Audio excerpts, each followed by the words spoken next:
guerre, ça s'entend avec militaire, ça s'entend avec enfer, ça s'entend avec gouvernement totalitaire,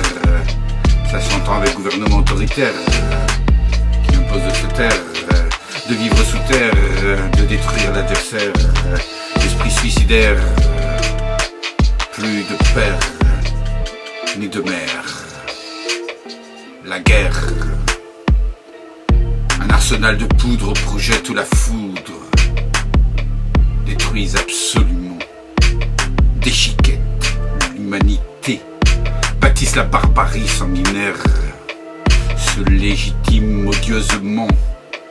d'envoyer les petits soldats se défenestrer au combat,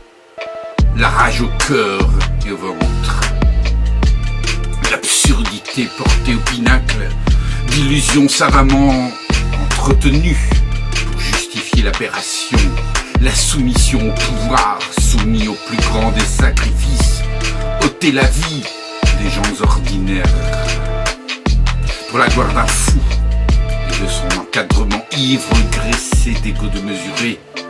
d'un millénarisme imaginaire, grandeur de la décadence, décadence de la grandeur, la guerre. Le vivant se meurt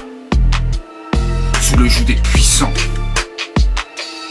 qui font couler le sang, trouvent à se mettre devant, sauf pour mourir de la guerre,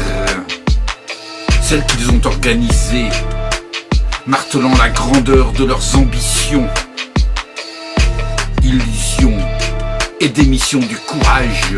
de refuser le chantage et le carnage, désobéir et choisir de vivre, non de mourir au son d'une voix ivre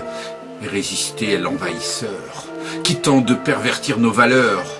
le respect absolu du vivant, le refus du mimétisme dévastateur, la dénonciation du criminel et le courage d'être solidaire de toutes les victimes des sanguinaires.